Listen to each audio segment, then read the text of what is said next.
Online औषधीच्या विरोधात जर आपण पाहिलं तर देशभरातील मेडिकल व्यावसायिक संघटनांनी जी आहे ते बंद पुकारलेला आहे। अमरावतीतही या बंदला मोठ्या प्रमाणावर प्रतिसाद पाहायला मिळत आहेत। सकाळपासून जर आपण पाहिलं तर अमरावतीच्या राजकमल चौकामधले संपूर्ण मेडिकल जे आहे ते बंद असल्याचं चित्र आपल्याला या ठिकाणी पाहण्यात येतं। या ठिकाणी मेडिकल असोसिएशनच्या वतीनं काही पोस्टर या ठिकाणी लावण्यात आलेले आहेत।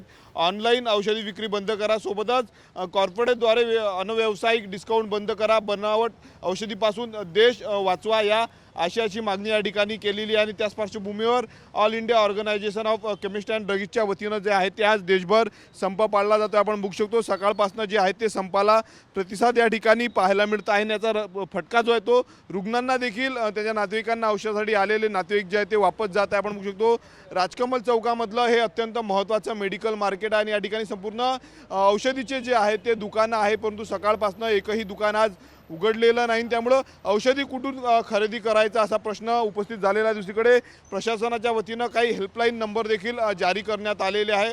अत्यावश्यक अत्यंत गरजेचं ज्या रुग्णांना औषध आहे त्यांना औषध उपलब्ध करून देण्यासाठी जे ते हेल्पलाईन नंबर सादर करण्यात आपल्यासोबत काही नागरिक आहेत, त्यांच्याशी बोलणार होता। काय सांगणार, आत्ता सध्या मेडिकल बंद आहेत, काय सांगणार, कशासाठी तुम्ही इथं आले होते? माझ्या मुलीला खोकला आहे आणि मी औषध घ्यायसाठी आलो। मी पूर्ण मेडिकल फिरलो आज अमरावती शहरात, सगळं मेडिकल बंद आहे आणि सरकारनं सांगावं ना काय तर, नाही तर एखादं आपलं जे जनरिक मेडिकल आहे त्यांना तरी इमर्जन्सी करून द्यावी। ह्या पुरा लोकांना विटीत धरून काही कामाची गोष्ट नाही सर। आणि महागाई वाढून आली, पेट्रोल वाढून आलं, जनता काय करणार आहे या विषयावर? आणि दिवसांदिवस एखादा मरीज जर मेला, मरीजाचा कोण आता सरकार राहीन का याचा? किती मेडिकलमधनं तुम्ही जाऊन आले सर्व बंद? मी अमरावती शहरातले एकूण एक मेडिकल आलो, गांधी चौक, राजकमल चौक, इरविन चौक, सगळे इकडे गोल फिरून आलो। मी नेहमी या मेडिकलमध्ये येत राहतो। आता आम्ही काय करावं? माझ्या मुलीला खोकला आहे, आता मी काय करावं या गोष्टीवर?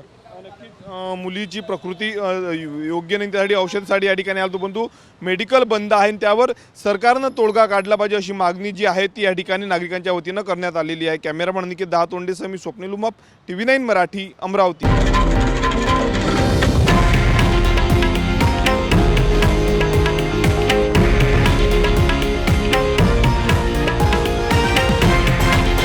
हे आहे देशातील नंबर 1 न्यूज नेटवर्क आणि आपण पाहत आहात TV9 मराठी, एकमेव।